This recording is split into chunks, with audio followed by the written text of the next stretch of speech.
And because I'm really good at going to a really bad situation and being done with it and putting it in a box and put it in my pocket. And just don't deal with it. You just go on to the next one. And so to be able to have something creative to do, and then there are people to do it with as well. We teach. We have folks come in on times and make their own stuff as well. I have one student in particular that comes, and he's a nurse practitioner, and he had come and he'd come in weekly for probably almost a year. I think it may have been that far into it, may not have. I had the water line go out, so I had to leave and go get buckets of water and bring it back. But when I came back, when he came, you could tell he was kind of tense and not, just having a bad day from work, and he had come down to kind of relax a little bit. And when I came back, he was just, and I said, "What happened?" And he goes, I'd had a really bad day. I'd had a bad day with people and everything, and I came here and I'm throwing on the wheel and everything was collapsing, and there's a bucket full of wasted clay over here, and I figured out it doesn't matter. It just didn't matter. And so then he could throw the pots that he wanted. Once he figured that out and he let it go, he said all of this stuff just doesn't matter, and it's okay, and he can't do anything about it. He can't fix it. So he was just there, and he comes back all the time just to have 2 or 3 hours of time that is just concentrating right here, that creativity, and it just lets your brain fix things as it does that. And it's an amazing way for that to occur. So the pottery that was in the bucket, it wasn't wasted? No, not at all. We're going to reuse it too. Yes. We'll recycle it and give it back to him. My brother, so he was my oldest brother. He was a professional chess player, top 2% in the United States, so pretty good. Then he did coaching chess in high school up in Chicago. Well, that lifestyle is not very active, right? Right. And so his doc said, "Man, you need to lose weight. You need to start exercising." And he didn't like to exercise. Yeah. So he thought, well, let me think of what I can do. So he started biking, riding his bike. Fell in love with it. And he did. So he passed away in 2016. He almost overdid it. So he had already had a stressed heart because of his weight and stuff. So he lost about 100 pounds. And then he, the year he died, so December 2016, he was 175 miles shy of 20,000 miles on his bicycle. And that's not an e-bike. Yeah. That's a regular bicycle. Yeah. And, but he found something that he could engage with, that helped him lose weight, helped him, kind of redirect the ship. Unfortunately, I think his heart was worse than what they thought it was. Yeah. But Yeah. he found something that worked for him. I think that's key when we're dealing with stuff. Find something that works for you. Right. Absolutely. Now, you and your husband went out, you said last time we were here, Yeah. just kind of got away. Back roading. Yeah. Something I used to love doing when I was a teenager and early 20s, life hits, kids hit. You don't have that time to step away, and we have really focused the last couple of years. Him and I's first part of our marriage was rough. We're going to test for this. Tornado took out the house, premature baby during COVID. Yeah. Like there was a lot of big life things that hit us up front, and they hit us hard. So the last couple of years, the kids have gotten older. They're a little more self-sufficient. They're not toting around diaper bags. But we really make it a point to do a date night once a month. Even if it's just a couple of hours with me and him. And we may just go to the mall and walk around. It's That just adds little stress to me. things. So But it's just, so yeah, our recent adventure was going back roading for a little bit, and it was just nice. And I don't think we said more than maybe 10 words. It was just the peace for sure. and the beauty of everything that was surrounding us. And it was one of those things, nothing else mattered. Yeah. Nothing else mattered. And we realized how much those other things don't matter. The things that I'd stressed about the 5 days before that at work, the piles of stuff on my desk, the issues that I have to take care of at work, they didn't matter. They're still going to be there next week, and we'll eventually get through it all, but it didn't matter. Yeah. So, Worrying about it doesn't change anything. no. Yeah. I saw this plaque one time. Now, me being a religious guy, okay, it really was funny, but a lot of truth to it. Why pray when you can worry? Because even spiritual people, you know, they tend to worry more than they should, I guess. So why pray when you can worry? When you can worry. I like that. Now, I found recently, we found out my wife has memory issues back in 2019. So she had retired from Cox Health Plans. Okay. And she was going to retire at 64, so we're a year away from Medicare, Yeah. right? And I said, well, just make sure all your medical appointments are current.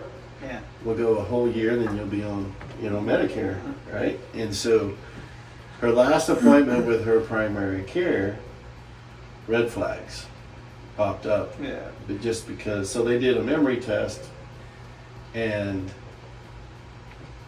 that didn't go too well.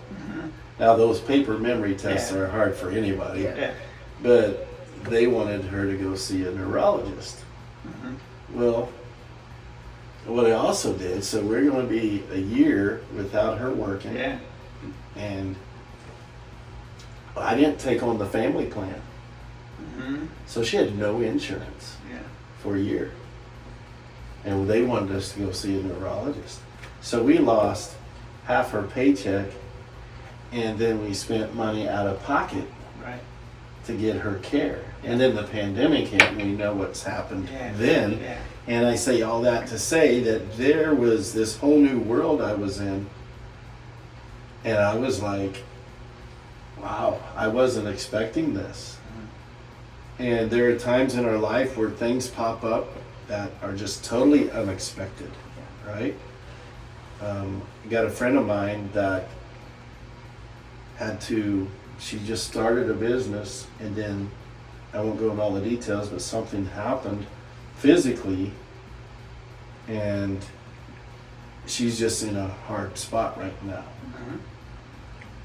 I know you have recently gone through some challenging times with what's happened here recently Yeah. in Yeah. Springfield Lake. Yeah. What do you feel for you, and maybe for others? We talked about pottery, we talked about getting away, we talked about, but then one thing that you said even before we went on air, David, and I experienced this in my own life, and sometimes it's not necessarily the current call we're on, Right. but that call triggers some of the things that's happened in our past, right? Yeah. Like I was sharing about my friend Jason, Right. what he experienced years ago. Yeah. And then that thing with the Christian County officers just brought it all back. Okay. How do we, even though we got skill sets, we do the pottery, we do the going back, what vehicle did you all take on this? His pickup background? truck. Have you ever gone four-wheeling with a Volkswagen? No. I'm gonna have to try my Nissan Altima and see if I can get You it need to go. go see a chiropractor after you go four-wheeling in a Volkswagen. Yeah. I've done that before. It was like a rocky road. But how do you keep doing it? Have you ever experienced where maybe the pottery wasn't working? Yeah, so I have a number of things that I do. And I have a particular set of friends Mm-hmm. that I can go to. I happen to travel with them a lot. And they have been around the EMS world a lot. I like to say, and excuse me for this, but I like to say that he and I have been to hell and back about half a dozen times. And from deaths and family deaths and calls that we went on and just the experiences that we've had together. So I can go to them and I can talk in particular to him about that kind of thing, and have a place extra to go. I have other family that's been around the business enough to know and that they're safe to talk to, that I'm not going to traumatize them too much. And that's what we have to be careful about too, and it's part of where we bring that up. And I have learned to recognize that I have the ability to be overwhelmed as well as anybody else. And I know there's a lot of people that think, oh, it's Hoover, he'll be okay. And it's like People think that. they do, and it's okay because I have learned who I go to. I have learned things to do. I got 2.5 acres that I mow, and being on a mower is just one of those things too that I don't know why that's a healing thing, but it can be. And I've got a dog that I walk every night, and he makes me do it, and he's the happiest little feller ever. Sure. And he doesn't know he's disabled. I don't tell him that he's disabled, but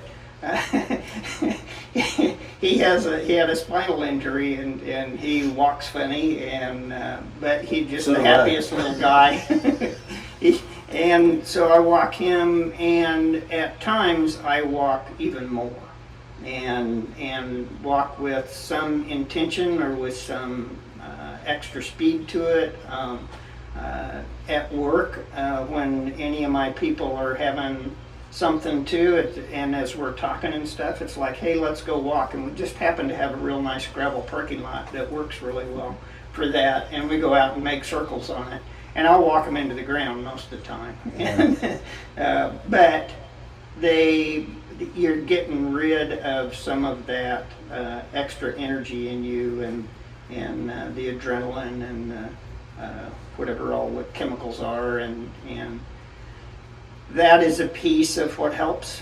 And to be in nature to a certain degree, even if it's just the grass and the road, the gravel road, but if you can hear wind blowing in the trees and you can do that kind of thing, that's I think that's very useful. And there was one time at a wake, and I didn't realize that I did this stuff, but at a wake after one of the significant funerals we had, I heard the boys talking about me, guys that I had been working with, and they said, yeah, he says, we get up in the morning and Hoover's out sitting on the front deck watching the sun come up. And it's like, that makes you realize that the world still goes on, and you don't have to like it, but it is still going to keep going. It's not going to stop for you, and it's okay. Yeah. And so it's those kind of things that I make sure that I go out and experience, and hear the wind and hear the leaves and walk with the animals, and hear the footsteps in the gravel and the grass, and just be present. Now, Christy, your dynamics, you work for, you're paid by Christian County, right? I mean, so your role is different than David's, because you're not part of Cox Health. No, I am the sole employee of the ambulance district. Yeah, but you are staffed, if you will, by Cox Health Yes. EMS. So even though they don't report to you, I'm sure there are relationships that you've built that are strong. So I'm unique in the fact that I took this role after being their peers for many, many years. Yeah. Many of our medics were my full-time partners when they were EMTs and now have become medics there itself. So there's a lot of relationship there. There's a lot of past. There's a lot of history. There's a lot of the same things that we've done over the years call-wise. I've learned in the last 10 years of being in this role that I can still be a servant leader even though they don't directly report to me. And I found the little things that mean the most. So it's the challenge coins. It's the intentionally when I come across somebody that I know has had a family issue going on, asking them, we've got a guy at work his mom's having some health issues. I see him on a daily basis. I make sure I ask him, how's your mom doing? Do you need anything? But learning about those people and knowing that I'm not just the big mean boss lady that sits down the hall.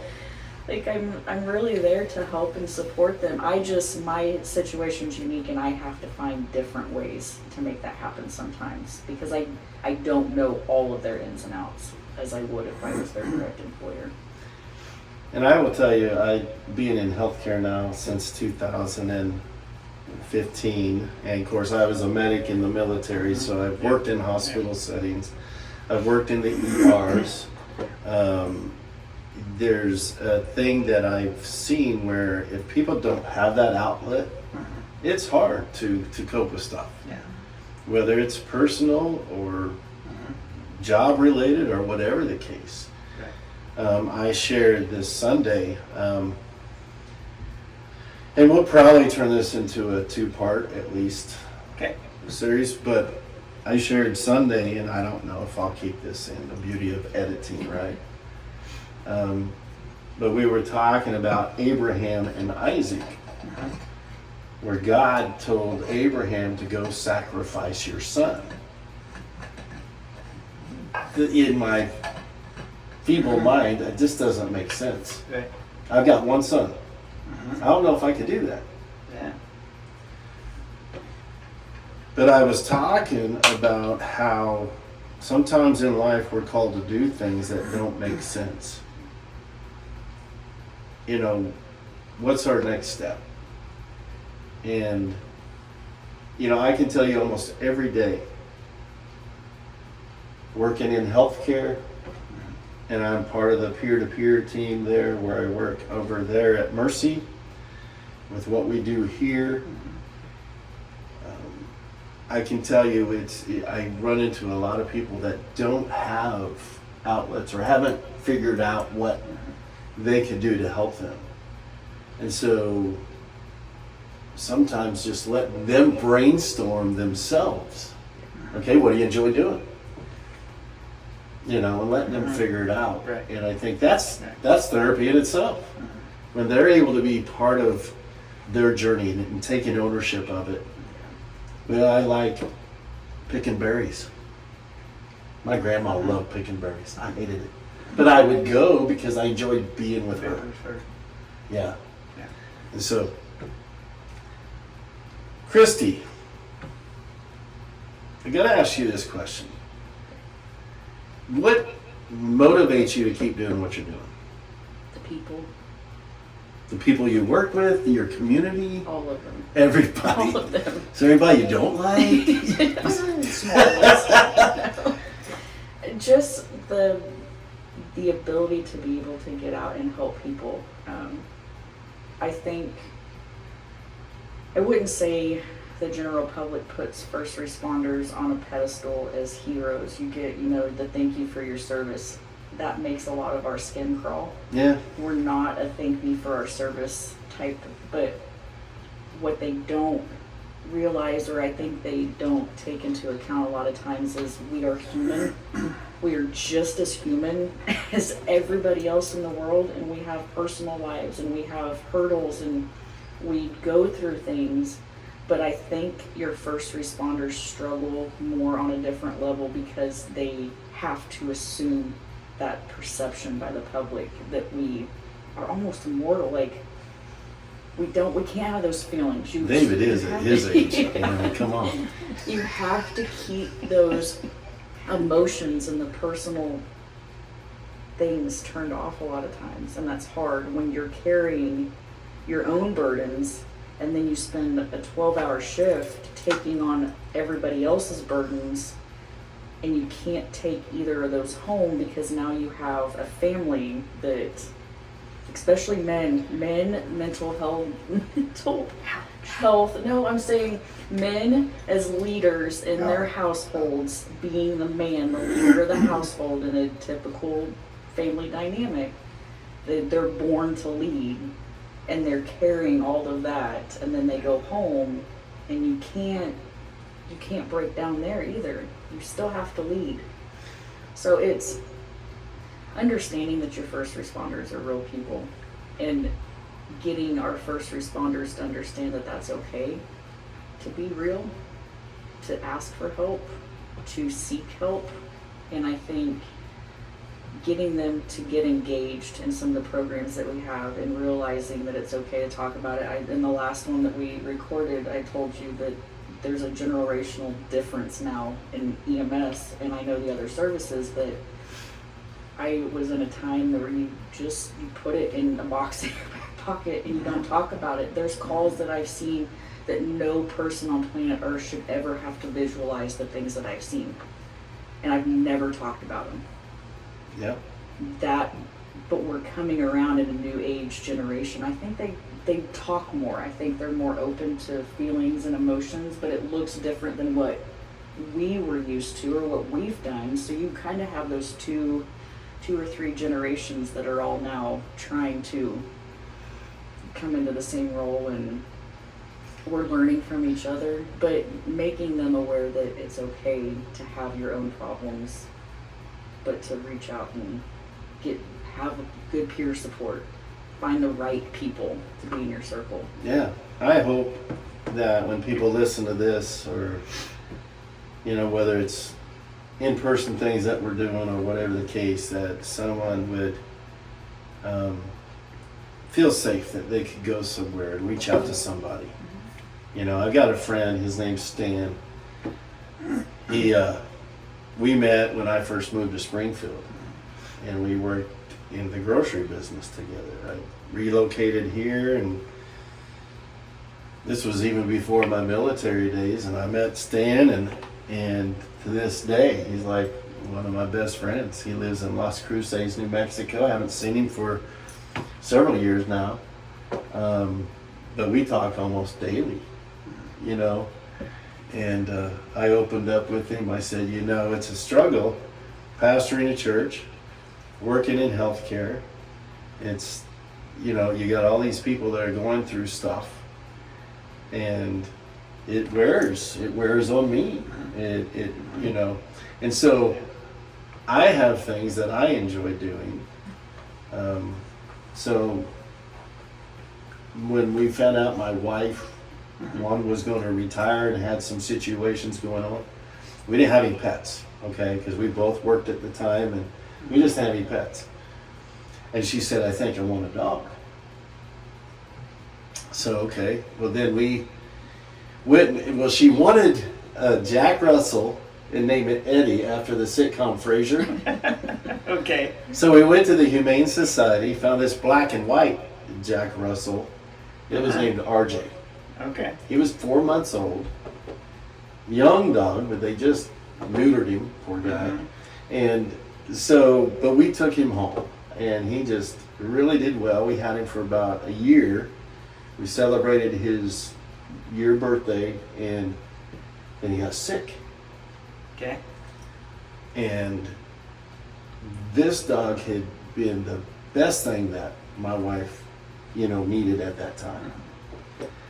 So we went and got x-rays done. We didn't know what was going on. He just seemed like he was sick to his stomach, and he would run out of breath real easy. So we did x-rays, found out his internal organs were totally deformed. And as he grew, it put a lot of stress on him. Okay. So the vet said, you got an option. You can spend the rest of his days, which are numbered, or we can do surgery and see if we can fix this, but it's a 50-50 chance. So we just swung the bat and went ahead with the surgery in hopes, but he passed away Okay. on the surgery table. So that was rough. That was Yeah. rough. Because this dog had been, one, the type of dog she wanted. And so we were out to eat one day after all this and just kind of chilling, you know, because we were both frustrated with what had happened with Eddie. Sure. And Eddie had one ear that would go up and one that would flop down. And in fact, Mark had a friend that did this beautiful, I don't know if it's photography or artwork, but Mark said, come to the office. And so I went to the office. He had this big old beautiful picture of Eddie from one of the pictures we had on Facebook, but it was great. But then a buddy of mine, Dan, he sent me this photo of Junie, which is one of our dogs now. And Junie just didn't fill the gap because Eddie still is like, Oh, sure. Yeah. Eddie, you know, it was like the first dog we got, you know, not that we had ever had, but on this journey that we were on. Yeah. And Junie came over. We first went and met Junie, and then they said, let's bring Junie by the house, you know, in the evening, and we'll see if everything seems to go well. And Junie's been with us ever since. Okay. And so Junie has really just kind of filled the void that we had when losing Eddie. But I gotta tell you this funny story. All right. I've been teaching Junie because I got a bad ankle. Okay. And it's gotten worse. So I've been teaching Junie to run on a leash with me on my bike. So so the other day we're out doing this, we're getting better. She's doing a steady gallop. She's enjoying the exercise, and I'm enjoying it because I'm not pounding on my ankle. Yeah. Till she decides to stop and poop and not tell me. And she weighs about 50 pounds. And she just stopped, and so it pulled me. Luckily, we go close to the curb. Surely there's somebody with a video of this. Yeah, I wish. So it pulled me into the curb. Luckily, I put my good foot out. It didn't fall over, but it would have made a good video. Oh. But it was like, but even that moment was a time to where, I tell this story. You bet. And it was, so Junie has been good therapy for what we've been going through. Yeah. And then, of course, my wife's been in the ER the last 2 out of 3 weeks. We're trying to figure out what's going on. And Junie continues to just be there for us. Right. But there are people out there that don't have that close inner circle. I will tell you,